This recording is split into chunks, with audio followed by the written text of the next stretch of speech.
certified for life and trained the CSRA. Contact the American Heart Association for details.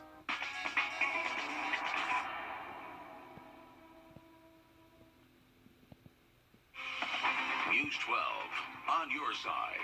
Breaking news.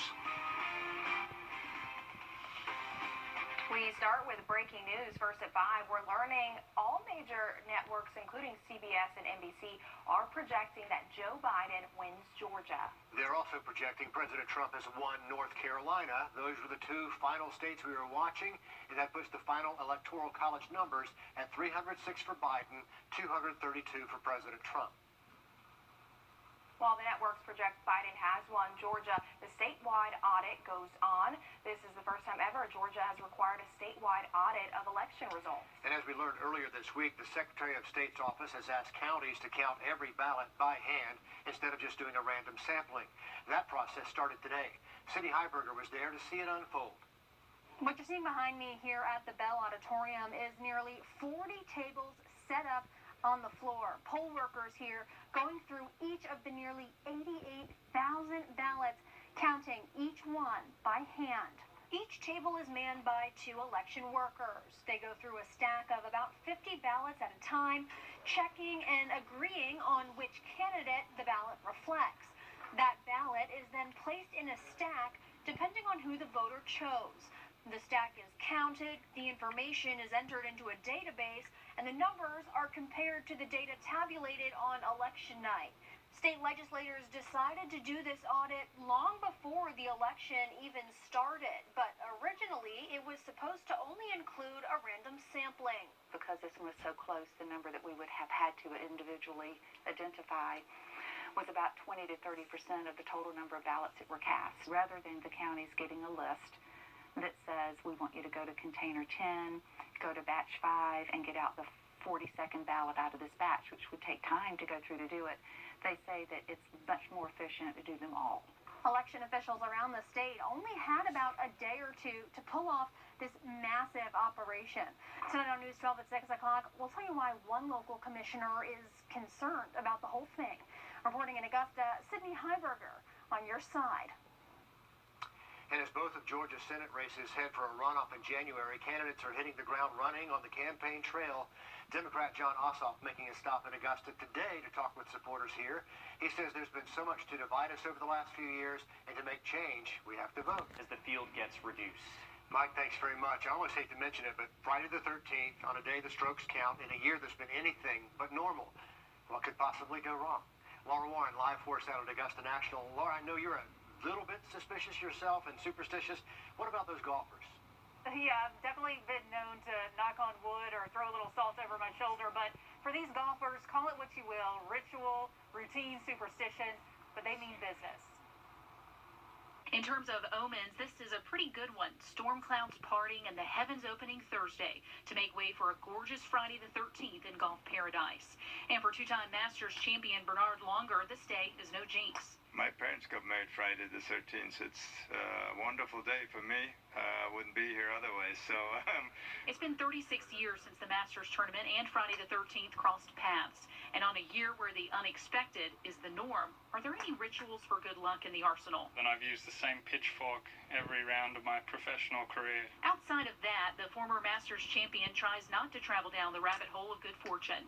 Not all professional golfers, but certainly a lot of us have similar personality traits, and I'd say obsessive compulsive behavior is one of them, and if you start with too many superstitions, it'll be ruling my life. Golf is full of those obsessive traits that become part of the game. When I tee off, I always hide I've got a triple track line on my Callaway golf ball, so I always have to hide that because I feel like the lines are going to push me in that direction. But a little ritual never hurt in a place famous for tradition. And it's usually not a bad idea to follow the lead of champions. Jack Nicklaus used to always keep coins in his pocket when he played a round of golf. And, of course, Tiger Woods, if he's wearing red on Sunday, that's usually a pretty good omen out here as well. A lot of athletes feel this way, but without the par 3 tournament, there's at least that one bit of superstition players dodged this year. The legend that up until this point has not been proven wrong. If you win the par 3 tournament, you will not wear a green jacket on Sunday. But Laura, so interesting. Thanks to the update there. Stay tuned until next year to see if that one holds true, I guess. We'll see how it plays out. Laura Warren, live for us at Augusta National. New at 5, Georgia Governor Brian Kemp extends the state's COVID-19 executive order. It was set to expire this weekend, but will now continue through at least November 30th. The order keeps COVID restrictions in place for businesses and bans gatherings of more than 50 people. A public health state of emergency is also in place through December 9th. We've heard from many of you in Lincolnton about the school system's decision to follow through with the football game tonight after that decision yesterday to move all students to learning from home until after Thanksgiving. The superintendent telling us today the senior night game for Lincoln County High School is still a go tonight. He says the COVID issue involves elementary students, not high school students. He also tells us social distancing guidelines will be followed and everyone is urged to wear a mask. Today is the deadline for families in Aiken County to switch to in-person learning for the spring semester. There's a form online through the parent portal for Aiken Innovate parents to fill out. You can either choose to stay in virtual learning or send your child back to school starting January 25th. Tomorrow is your last chance to register for this year's James Brown Turkey Giveaway. You can head to the James Brown Arena tomorrow morning from 9 to 11 to sign up. All you need to do is bring a valid ID and your proof of residency. You're asked to wear a mask as well. Turkeys will be distributed through a drive-through at the JBA on November 23rd. Coming up first at 5, the countdown is on to SpaceX and NASA's launch this weekend. Why it's set to make history after the break. And we had a beautiful day out there today and expecting that nice weather to continue into the weekend. Have a look at the full forecast coming up. Boy, for sure. And hey, we got some that size right here down on the Savannah River. So yeah, be careful with all this warm weather we've had out there. We hit highs in the 80s today, but currently double sevens on the thermometer for us here at Augusta. The big difference today is the humidity. Dew points finally getting out of the 70s for us. So it's starting to feel a little bit better, and that's going to allow us to cool off a little bit more tonight. Our temps are generally mid to upper 70s across the board. Saluta's the one spot now working its way to the upper 60s. But through this evening, generally 60s out there if you're planning to get a bite to eat, date night, football games, that type of stuff.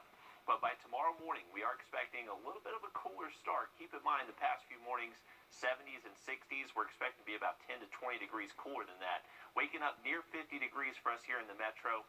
Some spots north of Augusta likely hitting the upper 40s, while the rest of us south of Augusta likely stay around the mid-50s. Perfect day to get outside, enjoy that beautiful weather, maybe get some yard work done. We are expecting a few clouds early Saturday morning, but by the afternoon should be mostly sunny, and wind's not expected to be a huge factor. Saturday should be generally 5 to 10 miles an hour. Those high temperatures up towards the lake, though, tomorrow could struggle to make it out in the 60s, which would technically be a little bit below average for our area. South of Augusta, though, mid-70s across the board, so feeling fantastic, and that humidity will continue to go down throughout the day Saturday. But by Sunday, another front's going to arrive for our area. Not expected to bring us much rain, but it is expected to bring up our winds. Sustained winds between most likely 10 to 15 miles an hour look possible by Sunday afternoon. So at the course this weekend, east winds on Saturday anywhere from 5 to 10, not all that breezy. But by Sunday, as this front does head our way, we are expecting those winds to bump up a little bit. So throughout the day Saturday, not too much of a wind out there, less than 10 miles an hour through most of the day. But as we head to Sunday morning, this is already by 10 a.m., we're starting to see those southwest winds up ahead of the front, anywhere from around 8 to 12. And then as we head later into the afternoon, they start to pick up a little bit more as that front does get closer towards us. So not expecting necessarily windy conditions to cause damage or anything like that, but a little bit of a breeze that you may notice out on the day Sunday. Next week, we are expected to finally drop off our temperatures back to normal. Through the next 7 days, we're actually seeing low temperatures get a little bit below average. Waking up Wednesday, Thursday, mid to upper 30s, feeling kind of chilly out there, and high temperatures staying in the 60s next week as well. Still to come, she may be little, but she's doing big things. Hear how this 6-year-old from Savannah is helping the homeless. For a free estimate, Window World, simply the best for less. Remember, get 3 estimates, but make sure one is from Wrdw. This holiday season, one little girl in Savannah is making a big difference in her community. Yes, she is. It all started when she was just 5 years old. Now that she's 6, she's doing even bigger things and catching the attention of New York's governor. Kim Guidera shows us how her happy bags are helping the homeless. One little girl, one trip to the store, so many bags. But I started a long time ago when me and Mom were going to Walmart. It was a homeless person that I just wanted to help them and do something. That was when Bethany Moultrie was 5. Now, 11 months later, she has done a lot.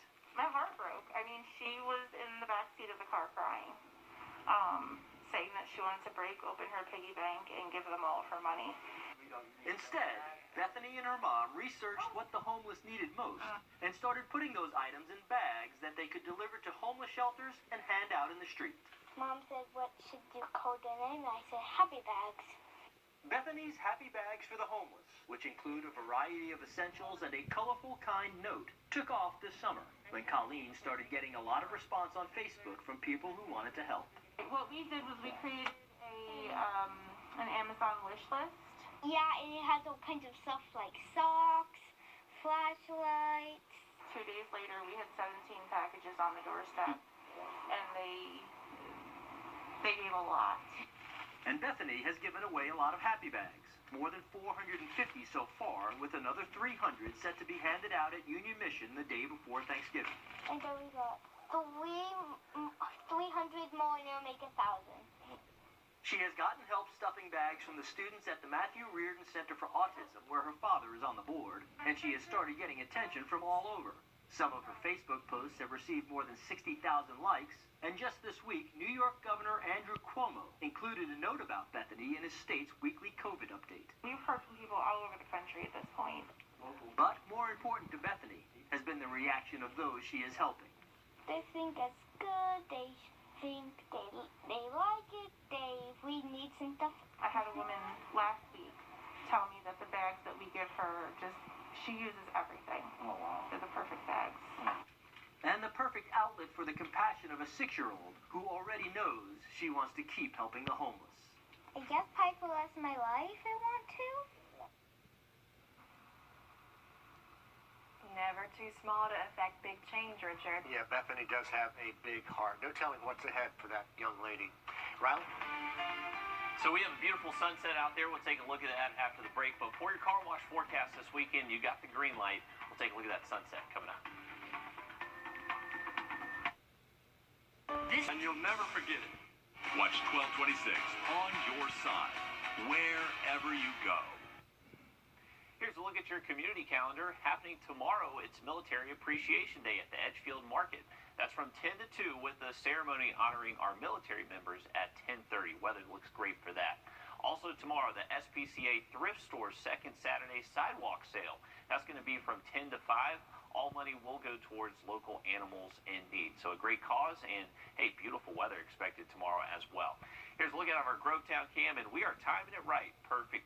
We are timing it right tonight. This is looking at sunset, and it should be creeping below the horizon within the next minute or so. So not too much of the sun is left, but how about that gradient right there at the horizon? Beautiful sky out there tonight.